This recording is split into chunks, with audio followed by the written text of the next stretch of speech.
भविष्य के आंदोलन को राजनीति करने वाले लोगों के हाथ में गिरवी न रखें।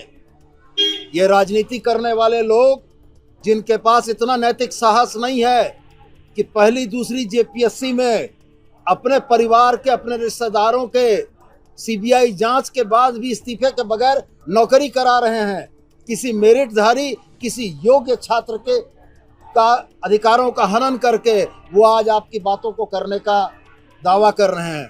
तो मैं आपके माध्यम से छात्रों से अपील करता हूं,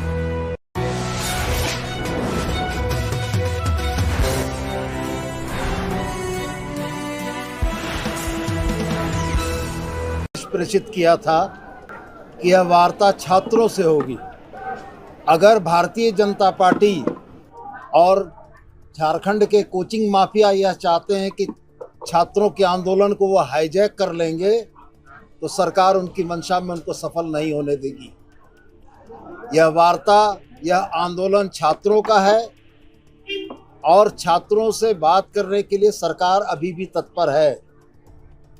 भारतीय जनता पार्टी के वरिष्ठ नेता आदरणीय बाबूलाल जी से आपके माध्यम से मेरा यह आग्रह होगा कि पर्दे के पीछे खेलना बंद करें। अगर वार्ता में शामिल होकर छात्रों के मुद्दे का राजनीतिकरण करने का इतना ही शौक है तो अपने महाधिवक्ता के जगह अपना नाम भेज देते।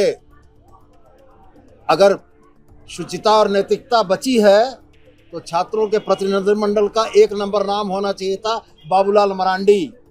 और जो कोचिंग माफिया कान में छात्रों के आंदोलन को बरगलाने का प्रयास कर रहे हैं, उनको भी अगर नैतिक साहस है तो प्रतिनिधिमंडल में शामिल होकर आते। सरकार का स्पष्ट मंतव्य, छात्रों से वार्ता के लिए दरवाजे हमेशा खुले हैं।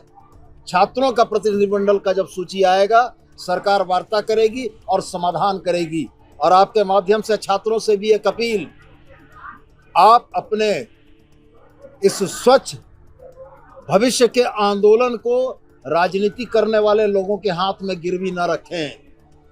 ये राजनीति करने वाले लोग जिनके पास इतना नैतिक साहस नहीं है कि पहली दूसरी जेपीएससी में अपने परिवार के, अपने रिश्तेदारों के सीबीआई जांच के बाद भी इस्तीफे के बगैर नौकरी करा रहे हैं, किसी मेरिटधारी, किसी योग्य छात्र के अधिकारों का हनन करके वो आज आपकी बातों को करने का दावा कर रहे हैं।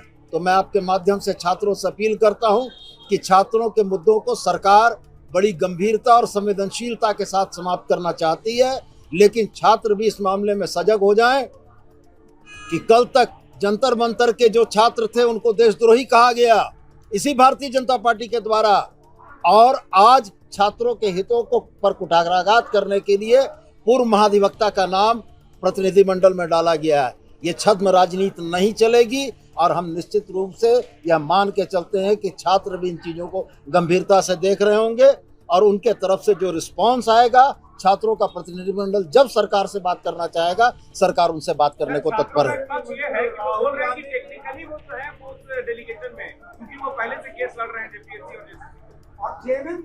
जंतर मंतर के प्रोटेस्ट में सौरभ दास और रंका गए थे, कपिल सिब्बल और प्रशांत भूषण नहीं गए थे। क्या नजीर प्रस्तुत कर रहे हैं ये? आज तक छात्र आंदोलन के प्रतिनिधिमंडल में किस पूर्व महाधिवक्ता का नाम देखा है आपने? मैं तो बोलता हूं स्पष्ट कि पूर्व महाधिवक्ता का नाम के ओट में बाबूलाल जी क्यों छिप रहे हैं? वो अपना नाम डाल दें। बात करने को हम लोग तैयार हैं। देखेंगे कि छात्रों के मुद्दे पर अपने परिवार के लोग जो पहली और दूसरी जेपीएससी में गड़बड़ियां करके नौकरी कर रहे हैं, उसके बारे में बाबूलाल जी का क्या कथन होगा, ये सामने देखने की बात होगी।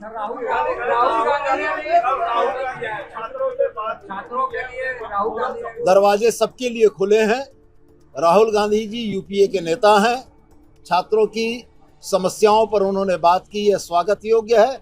वह भी चाहते हैं कि संवाद के माध्यम से छात्रों की समस्याओं का समाधान हो। आपके मंत्रिमंडल में भी एक मंत्री है जिनके रिश्तेदार जेपीएससी 2 में शामिल होते हैं।